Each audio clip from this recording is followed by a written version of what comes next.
When you live, people should enjoy your presence. When you die, they should miss you.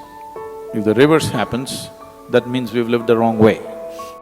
One of your limitations, one of your problems, one of your nonsense that people suffer around you, one of those things should go. You can't leave all of it wholesale, at least one. Because acting spiritual is no good. Some transformation must happen, isn't it? Please make that happen so that when you live, people will enjoy living with you. When you die, they'll miss you. That's how you should live.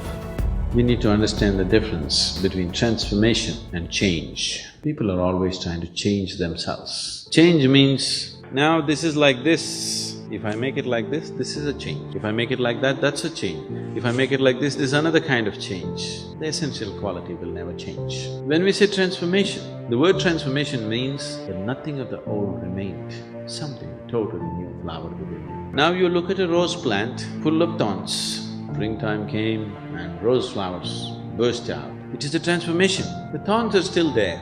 There are more thorns than flowers. But we don't call it a thorn plant, we call it a rose plant. Because that single rose, everybody's attention goes more towards that one single rose than 100 thorns that are on the plant, isn't it? So, all the thorns in you, maybe you cannot remove right now. But if one rose flower blossoms, all that, no, everybody is willing to overlook those things, isn't it? So you don't have to iron yourself out and straighten yourself out as somebody thinks it is the right way to be. No, if you can just make yourself into a very joyful being, whatever other nonsense and quirkiness and kinkiness you have, people are willing to take it. So if one flower blossoms, people are willing to forget all the thorns in you. Now you start plucking the thorns, it's an endless process, it's not going to happen. So setting yourself right does not mean plucking off all the thorns and straightening yourself out. And those people who have strived to straighten themselves out, they become so straight, nobody wants to be with them.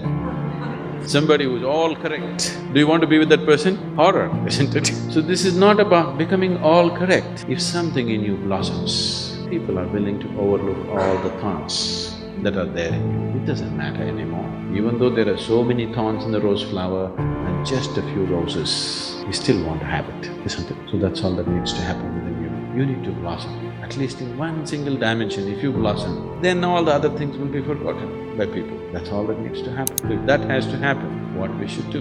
You can't pull a flower out of a plant. You never thought about a flower, but every day you nourish the root, flower will happen. So how to nourish the roots of who you are? You have a mind, you have an emotion, you have a body, but all these things are functioning only because your life energies are functioning, isn't it so? Are you doing the lub-dub right now, or is it happening? Your heart beating, are you doing it or is it happening? It is happening. Your breath, inhalation and exhalation, are you doing it or is it happening?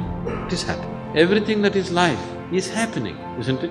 It is happening, you are not doing it. If it is in your hands, you know what a mess it would be by now? Fortunately, it's not in your hands, it is happening. So these life energies are constantly making you tick and happen, and that's what you need to nourish. If you make your life energies properly balanced and in full vibrance, your body, mind and emotion will be in its best possible condition. There is a whole science and technology as to how to do this. It is this technology that is referred to as yoga, but unfortunately, only the physicality of yoga came to the West. And now yoga means people are just all getting into knots, impossible bone-bending postures. Yoga is the science and technology of nourishing the roots of your existence so that everything else naturally flowers. Because you want a flower, flower will not come. You have to do the right thing, only then it happens, isn't it? That is so with everything in your life. If you do not do the right thing, it will not happen. If the right things are not happening, obviously you're not doing the right thing.